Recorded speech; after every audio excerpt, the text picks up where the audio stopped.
सकला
मी थोडं मागवलं. तुमचं खरं आहे, माझं बरोबर आहे. आपण जी ही सोय केलेली आहे ना, ही सोय इथे बसलेल्यासाठी नाहीये, जी झोपी गेलेली आहे त्यांच्यासाठी. आता आवाज येतो ना बरोबर? सगळ्यांना माग. तसं काही मी बामणाचा महाराज नाही, हा हळूच बोलणार आहे. मराठ्याचा थोडं तिखट खायची सवय आहे, जोरात बोलायची सवय आहे, काही काळजी नसावी. जगद्गुरु तुकोबारायांचा अभंग सेवे करता निवडला. या अभंगातून तुकोबारायांनी लक्षण या ठिकाणी असणारा महिमा प्रतिपादन केलेला आहे. महिमा कशाला म्हणायचं? जगाच्या चालीरीतीच्या जे विरोध घडतं, जे काही आपल्याला दररोज पाहण्यात येतं त्याच्यापेक्षा काही वेगळं आपल्याला दिसलं की आपण त्याला महिमा असं म्हणतो. महिमा हा दोन प्रकारचा असतो. एक महिमा आहे तो लौकिक आहे आणि दुसरा आहे तो अलौकिक आहे.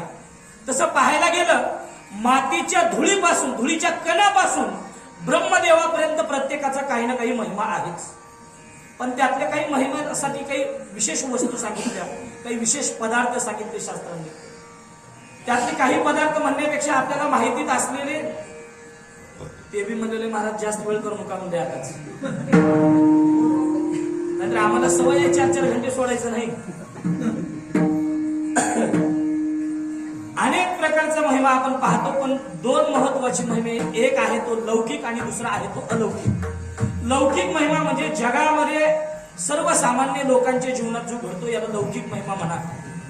अलौकिक म्हणजे जगाच्या चालीरीतीच्या विरोधात जो दिसतो त्याला म्हणा अलौकिक महिमा. तसा महिमा अनेकांचा वेगवेगळा आहे. तुकोबारांनी महिमा सांगत असताना काही विशिष्ट वस्तू आमच्या समोर ठेवल्या. एक दगड आहे, एक गाय आहे आणि एक वृक्ष आहे. पाहायला गेलं तर आपल्या ज्या गायी आहेत त्या गायीसारखीच ती गाय आहे.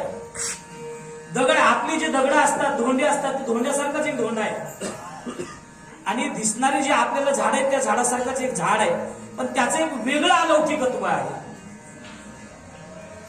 त्याचं काय विशेष लौकिक आहे तुकोबारा सांगतात. आवडीचे धनी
कल्पतरू चिंतामणी आवडीची धनी पुरविती.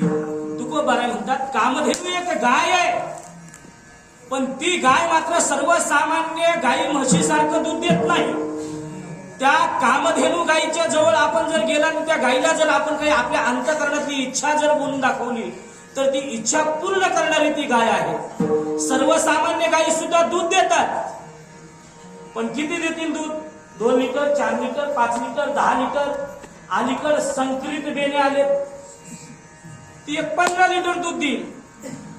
अनेक गायी, अनेक शेळ्या वेगवेगळ्या प्रकारच्या आल्या, अनेक म्हशी आल्या दूध देणाऱ्या, पण कामधेनूची बरोबरी या गायी कधीच करू शकणार नाही. उदंड त्या गायी म्हैसी आणि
सांगतात उडंद त्या गायी म्हैसी आणि शेळ्या बरी त्या निराळ्या कामधेनू. अनेक उदंड म्हणजे अनेक गायी आहेत, अनेक म्हशी आहेत, अनेक शेळ्या आहेत, त्याही दूध देतात. पण कामधेनूचं मात्र वेगळं देणं आहे. कामधेनू बद्दल सांगितलं. दुसरा असणारा पदार्थ आहे तो कोणता? कल्पतरू नावाचा वृक्ष. कल्पतरू नावाचा वृक्ष, त्याचा महिमा काय आहे? कल्पतरूच्या झाडाखाली बसून आपण जी इच्छा निर्माण कराल ती इच्छा तो कल्पतरू पूर्ण पुरवतो, आपली इच्छा पूर्ण करतो. योगायोगाला आपल्या नशिबाला ते झाड सापडत नाही. असं काही जुने भाविक सांगतात. आपल्या परिसरामध्ये दक्षिण काशी म्हणून ओळखलं जाणारी जी क्षेत्र आहेत त्यापैकी एक मैलारच्या त्या वृक्षामध्ये झाडीमध्ये कल्पतरू नावाचं झाड आहे असं म्हणतात. पण आपण काही पाहिलं नाही, ऐकिवात आहे फक्त. कल्पतरू झाडाचं वैशिष्ट्य काय आहे? अनेक झाडाखाली जर आपण बसलो तर जास्तीत जास्त काही पाहिलंच तर पाचोळा आपल्या अंगावर पडेल, एखादं फळ पडेल. पण त्या कामधेनू त्या कल्पतरूंचं वैशिष्ट्य तुकोबाराय सांगतात. कल्पतरू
कल्पतरूच्या झाडाखाली जर आपण बसलो आणि जर आपण काही कामना निर्माण केली अंतःकरणामध्ये, मग मात्र ती कामना पूर्ण करणारा ती कल्पतरू नावाचा वृक्ष आहे. पण तिथे बसल्यानंतर कामना कोणती निर्माण व्हावी हा एक स्वतंत्र विषय आहे. सर्वसामान्य एक माणूस उन्हाळ्याचा असणारा तडक उन्हाचा तडाखा आहे. उन्हाची तीव्रता असल्यामुळे बरीच काही मोळी बांधलेली आहे, लाकडं बांधलेली आहेत. भारा पक्का बांधला लाकडाचा. तो घराकडे निघाला. दुपारची वेळ आहे, पायात चप्पल नाही आणि ऊन मात्र आग ओकल्यासारखं असणारं ऊन पडलेलं आहे. अंगावाटे घामाच्या धारा निघाल्यात, जशा आत्ता मला निघाले तसं. कुणाच्या? लाकडं घेऊन येणाऱ्याच्या. त्याला वाटलं आपण कुठंतरी विसावा घेतला पाहिजे. लाकडं बाजूला टाकली, एका झाडाखाली बसला. नेमकं योगायोगाने ते झाड होतं कल्पतरूचं. झाडाखाली बसल्या बसल्या त्याला वाटलं किती थंडगार झाड आहे. या सावलीला बसलोय झाडाच्या, इथं जर आता प्यायला पाणी असतं तर बरं झालं असतं. त्या झाडाखाली बसून आपण जी इच्छा आपण अंतःकरणामध्ये व्यक्त करू ती इच्छा पूर्ण करणारं ते झाड आहे. पाणी असतं तर बरं झालं म्हणल्याबरोबर चांदीचा गडवा आहे, वर त्याच्यावर फुलपात्र आहे, थंडगार पाणी आहे. जसं अलीकडच्या काळामध्ये आपण फ्रीजमध्ये ठेवतो इतकं थंड पाणी. समोर तो चांदीचा गडवा आल्याबरोबर त्यांनी पाहिलं, त्या फुलपात्रामध्ये पाणी ओतलं, पाणी प्यायला त्याला समाधान वाटलं. असल्या उन्हामध्ये थंडगार सावलीला बसलोय, प्यायला पाणी नव्हतं. आता बरं झालं आपल्याला पाणी मिळायला लागले. पाणी प्यायला प्यायला त्याला वाटलं आता दुपारची जवळजवळ 1-1:30 वेळ आहे. जरी झाला संन्याशी मध्यानाशी तोंडवासी, भूक लागलेली होती. भुकेची राख हे वेळ जगन्नाथू. भूक लागल्यानंतर सहज वाटलं आता पाणी तर पेलोय, पण जरा पोटाला काहीतरी असतं तर बरं झालं असतं. लगेच ताट समोर, पंचपक्वान्नाचं ताट. ताटात काय काय होतं सांगू का नको? तुम्हाला सगळ्याला माहितीच आहे, सांगून कशाला वेळ घेऊ. पंचपक्वान्नाचं ताट समोर बघितलं, लाभाने बरकताने चालू केलं. पोट गच्च भरलं. पुन्हा तो चांदीचा गडवा होता, त्यातला पाणी पिला. समाधान वाटलं. त्याला वाटलं आता इतकं जेवल्यानंतर, पहिलंच वडील लोकांची म्हण आहे, खाऊन लोळावून मारून पळावं. इतकं पोटभर जेवण झालंय, झोपायला काहीतरी असतं तर बरं झालं असतं. ओमची गादी तयारच. ओमची गादी म्हणजे माहितीये का? आपल्या वारकऱ्याला मिळणार, आपल्या वारकऱ्याला चवाळीच राहतात कुठे बी गेले. गादी मिळाली. महाराज गादीवर बस पडला. त्याला वाटलं या झाडाखाली बसलो, इथं पाणी असतं तर बरं झालं म्हणल्याबरोबर चांदीचा गडवा आला. जेवायला काही असतं तर बरं झालं असतं म्हणल्यावर पंचपक्वान्नाचं ताट समोरून आलं. आंतराला काही असतं म्हणल्या बरोबर असणारं गादी आली. या झाडाखाली भूत तर नसेल की म्हणलं तर भूत बी आलं. आणि ते नेमकं दोन्ही पायाच्या जवळ येऊन थांबलं. मला वाटतं हे आत्ता आपण बोललो ना विषय, कुठे बेडकुंड्या झाला का आपला विषय भूताचा? बाबर तुम्हीच बोललो का? संग्राम हाय का झोप गेला त्यांनी? हा त्याला सांगितलं बरोबर. भूत आहे असं कल्पना केल्याबरोबर भूत पायाजवळ येऊन थांबलं. पुन्हा आता एवढ्यावर तर गप्प बसा पठ्ठेने. आपण जे चिंता लावू ते बरोबर एवढं नाही. आता कशाला अजून चिंतन करावं? पण त्याला गप्प बसू वाटलं नाही. पुन्हा त्याच्या मनामध्ये चिंतन आलं. भूत आले समोर थांबले. आता मला खाऊन जाणार नाही की? खाऊन गेलं माझ्याकडे का बघितलं होता? मनात इच्छा केल्याबरोबर आपण जे इच्छा करू ते पूर्ण करणार आहे. तुका म्हणे आम्ही जे जे इच्छा करू,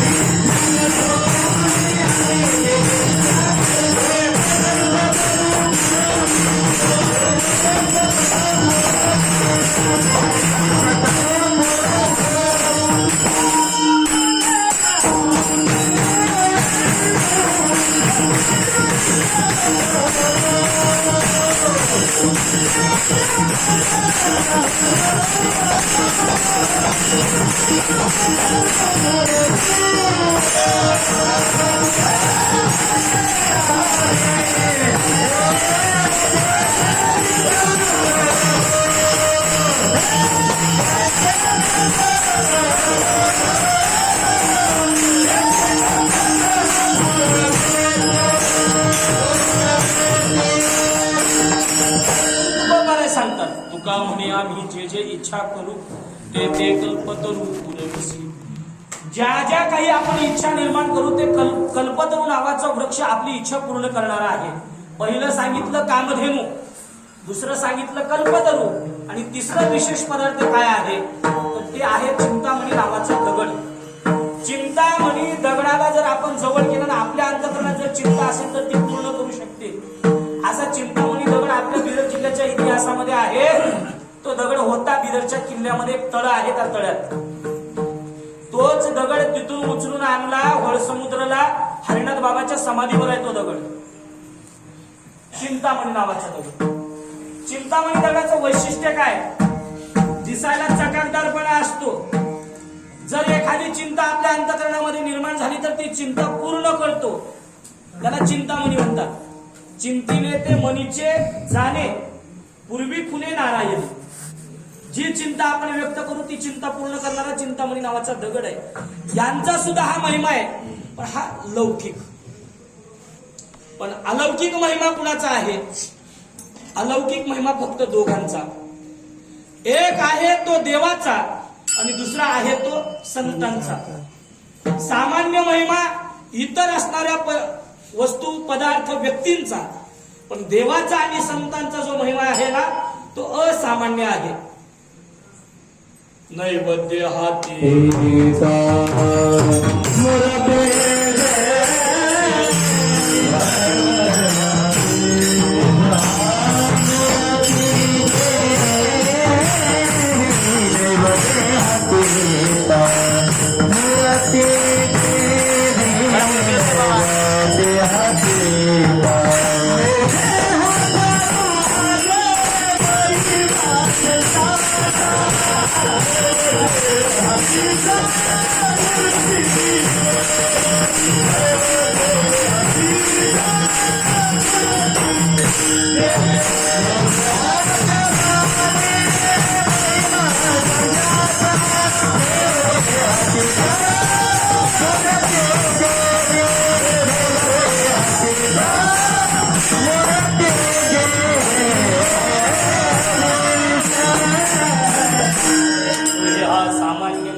संतांचा नैवेद्य हातीचा मोती जेवी असामान्य महिमा. उत्तरार्ध म्हणल्या बरोबर पूर्वार्ध लगेच उचलायचं आणि त्याला चालवायचे हे सगळ्याला नाही जमत. सगळ्याचं काम नाहीये पण आमच्या सोपानं चांगलं जमलंय ते. बरोबर का धंदा. लोहे हा सामान्य महिमा संतांचा. असामान्य महिमा एक संतांचा आणि दुसरा देवाचा. देवाचा महिमा सांगत असताना नुसता कोणकोणता महिमा सांगता येतो. देवाच्या गावाचा महिमा वेगळा, देवाच्या नामाचा महिमा वेगळा, देवाच्या गुणाचा महिमा वेगळा, देवाच्या दर्शनाचा महिमा वेगळा. अनेक वेगवेगळ्या पद्धतीने महिमा सांगता येईल. जसा देवाचा महिमा सांगता येतो तसा संतांचाही महिमा सांगता येतो. संतांच्या सुद्धा ग्रंथाचा महिमा वेगळा, संतांच्या तीर्थाचा महिमा वेगळा, संतांच्या क्षेत्राचा महिमा वेगळा, संतांच्या चरणाचा महिमा वेगळा, संतांच्या नामाचा महिमा वेगळा, संतांच्या चरणाच्या रजकणाचा महिमा वेगळा, संतांच्या चरणाचा महिमा वेगळा आणि संतांच्या अलिंगणाचा महिमा वेगळा. प्रत्येकासाठी शास्त्रामध्ये आमच्या संत वाङ्मयामध्ये प्रमाण आहे. संतांच्या ग्रंथाचा महिमा वेगळा. संतांच्या ग्रंथाचा महिमा काय. जो कोणी संतांच्या ग्रंथाचं पारायण करील, पठण करत, ग्रंथ वाचील त्याला सर्वसामान्य लोक नमस्कार करतील. याच्यात नवल नाही.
जनाबाई सांगते संत महात्म्यांच्या ग्रंथाच्या पारायण केल्याचा महिमा काय.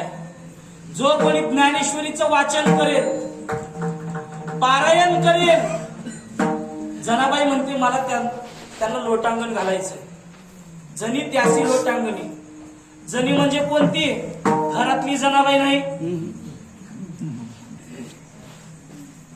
ज्या जनाबाईचा अधिकार देवाला शिव्या देण्याचा होता. आपल्या बी जनाबाई शिव्या देतात की. जिना अखिल कोट ब्रह्मांड नायक भगवान परमात्म्याचं सुद्धा असणारं मनगट धरावं आणि त्याला शिव्या घालाव्या, त्या जनाबाई ज्यांना त्या असणाऱ्या शुळाचं पाणी करावं, ज्यांनी नामदेवरायाची आयुष्यभर सेवा करावी, त्या जनाबाई म्हणतात माझ्या ज्ञानोबारायांची जर माऊलीची जर कोणी ज्ञानेश्वरी वाचली ना त्याला माझं लोटांगण आहे. इतका असणारा अधिकार ज्ञानेश्वरी पारायणाचा होतो. ग्रंथाचा महिमा सांगतो मी तुम्हाला. आणि तो ग्रंथ जर आम्ही वाचला मग तो हुशाराला ज्ञान प्राप्त होईल असं नाही, चतुराला ज्ञान प्राप्त होईल असं नाही, शहाण्याला तर ज्ञान होईलच होईल. जे वेडा आहे, दगडासारखं आहे, मूळ आहे, त्याला सुद्धा काय होईल? ज्ञान प्राप्त होईल. ज्ञान होय मुढा अति मूर्ख त्या दगडा. मूर्खाला सुद्धा ज्ञान प्राप्त करून देणारी ज्ञानेश्वरी आहे. हा ग्रंथाचा महिमा आहे संतांच्या. नवे इतकंच नाही, नुसतं त्या संतांचं नामस्मरण जरी केलं तरी आपण पुण्यवान होतो. त्या संतांचं नुसतं नामस्मरण जरी केलो तरी आपण देवस्वरूप होतो. देवस्वरूप. ज्ञानदेव ज्ञानदेव म्हणता ज्ञानदेव देतो, अखंड वदनी वदेतो, वसुदेवची होतो. अरे ज्याला देव व्हायचं त्यांनी ज्ञानोबारायांचं नामस्मरण करावं, त्यांना देवही होता येतं. हे संतांच्या नामाचा महिमा आहे. माझ्या तुकोबारायांचं नामस्मरण केलं, जगाला खाऊन जाणारा तो काळ, तो यम तुकोबारायांच्या नामस्मरणाने थरथर कापतो. ज्ञानोबारायांचं ज्ञानोबारायांचं नामस्मरण केल्याच्या योगानं ज्ञान प्राप्त होतं. तुकोबारायांच्या नामस्मरणाने यम सुद्धा त्याला घाबरतो. ही संत महात्म्याच्या नामाची ताकद आहे, संतांच्या नामाचा महिमा आहे. तसा संत महात्म्यांच्या गावाचा महिमा काय? जीवनात ह्या सामान्य जीवाला जर विश्रांतीची गरज असेल, जन्म मरण बाधित अवस्था जर निर्माण करायची असेल, विश्रांती या जीवाला मिळावा असं वाटत असेल तर लोकाला वाटतं आपल्याला विश्रांती मिळते कुठं? सासरवाडीत नाही. विश्रांतीसाठी एकच जागा आहे. तुम्हाला आम्हाला विश्रांतीची जागा नाही, देवाला सुद्धा विश्रांती मिळावा असं वाटत होती. आणि देवांनी नामदेवरायाला विचारलं, नामदेवा अरे मला कुठेतरी विश्रांती मिळेल का? नामा म्हणे देवा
बारक्या लोकांची उदाहरणं सांगायची गरजच नाही. अखिल कोट ब्रह्मांडाचा एक भगवान परमात्मा, त्याला विश्रांतीची गरज भासली आणि तो नामदेवराला भक्त शिरोमणी नामदेवराला विचारतो, नामदेवा अरे विश्रांतीसाठी जावं तरी कुठं? त्यावेळेस नामदेवांनी सांगितलं, देवा चला. कुठं? सोयऱ्याच्या घरला नाही. तुम्हाला चिरकाल विश्रांती मिळेल. कल्पभर आयुष्यभर कल्पभर असणारं तुम्हाला विश्रांती मिळेल असं एक जागा दाखवतो. पण कुठं म्हणतोय नामदेवा? जायचं कुठं? पण ते जागा सांग ना. मग नामदेव जागा सांगतात. आळंदी हे गाव किंवा धन्य पुण्यभूमी आळंदी हे गाव, दैवताचे नाव सिद्धेश्वर. आळंदीच्या ठिकाणी जर आपण गेलात तर आपल्याला असणारा विश्रांती प्राप्त होईल. हे मी सांगत नाही, नामदेवाला सांगतात. कुणाला? देवाला सांगतात. आपल्याला जर विश्रांतीची गरज असेल तर आपण सुद्धा जावं. कुठं? आपल्याला विसावा मिळतो, विश्रांती नाही. आणि विसावा कधी? जीवनभर तर नाहीच, एकदाच राहते विसावा आपल्यासाठी. कुठं? घरात. घरातून हे बाहेर काढायच्या तयारीत असल्यावर नाही, घरातून बाजूला काढल्याशिवाय ह्याला जमतच नाही. अशी स्थिती झाल्यानंतर लोक म्हणतात त्याला घरात नको, बाहेर किंवा बाहेर. आंघोळ सुद्धा बाहेर घालतात. 35 लाखाचा बंगला बांध पठ्ठ्याने, कुणाची मुंड्या मोडून 35 लाखाचा बंगला बांधला तरी पोरग म्हणत नाही माझा बाबा एवढा मोठा बंगला बांधलाय, माझ्यासाठी बांधलाय, घाल इथं आंघोळ. म्हणत नाही पोरग, बाहेर काढा. त्याला बाहेर आंघोळ घालतात. एक बार बांधाबांधी झाली की गावच्या बाहेर गेलं की विश्रांती देत नाही. विसावा तर कसलं राहते? 1 सेकंद.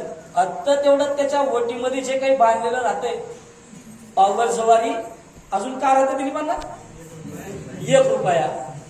अरा ते बी याचं कुंकड काढण्यातच जाते. आणि मग तेवढं जाते विसाव्याला. हे विसाव्यासाठी गरज नाही. जीवाला जर विश्रांतीची गरज असेल तर या जीवाने सुद्धा विश्रांतीसाठी तिथं जावं. कुठं? आपला असणारा अंतःकरणाला विसावा मिळतो, मनाला विसावा मिळतो तिथं गेल्यानंतर. तुकोबाने म्हणतात तुम्हाला जर विसावाच पाहिजे तुमच्या मनाला तर तुम्ही तिथे जा. आणि तिथे गेल्यानंतर तुम्हाला असणारा विसावा मिळेल, तुमच्या मनाला समाधान होईल. कुठं? होईल काय? तुका म्हणे जासी तरी जाई संतांच्या गावा, होईल विसावा तेथे मना. संतांच्या गावाला गेल्यानंतर विसावा मिळतो. हे संतांच्या गावाचा महिमा सांगतोय, संत क्षेत्राचा महिमा, संत तीर्थाचा महिमा. संत महात्म्यांनी ज्या तीर्थामध्ये वास्तव्य केलं त्या तीर्थामध्ये जर आपण गेलो तर संताच्या पदस्पर्शानं पावन झालेली तीर्थ, त्या तीर्थामध्ये एकदा जर आपलं स्नान झालं तर आपलं शरीर पूर्ण पवित्र होतं. हे संत तीर्थाचा महिमा आहे. ज्या पंढरीचा महिमा आपण अनेक वेळा ऐकतो त्याही पेक्षा आनंदी तीर्थाचा महिमा विशेष सांगितला. मला पूर्ण प्रमाण पाठ नाही, तुम्हाला कोणाला माहिती असलं तर बघा. पंढरपुरामध्येही असणारं आपल्या अस्थीचं विसर्जन करतो आपण, पण पंढरपुरातल्या ज्या अस्थी आहेत त्या चंद्रभागेमध्ये राहतात. पण इंद्रायणीमध्ये टाकलेल्या अस्थी, समाधीतलं प्रकरण मला आता आठवत नाही वेळेवर, ते शेवटचं एकच चरण आहे. अस्थि नास्ती उदकी, हे पंढरीहुनी सोपे, जनाची हरावया पापे. पंढरीपेक्षा सोपं तीर्थक्षेत्र जर कोणतं असेल ते म्हणजे आळंदी क्षेत्र. आळंदी क्षेत्रातलं इंद्रायणी नावाचं तीर्थ, हा तीर्थाचा महिमा आहे. अस्थि नास्ती उदकी, त्या उदकामध्ये जर आपण अस्थि टाकल्या ते जन्मय होऊन जातात गुरुजी, शिल्लक राहत नाही त्या अस्थि रूपाने. हा क्षेत्राचा तीर्थाचा महिमा आहे. पण कोणत्या? संत तीर्थाचा महिमा, देव तीर्थाचा नाही. जसं संत तीर्थाचा महिमा सांगितला तसं संत कृपेचा महिमा वेगळा. जर त्या संतांना जर आपण आलिंगन दिलं तर त्याचा काय महिमा आहे? आलिंगना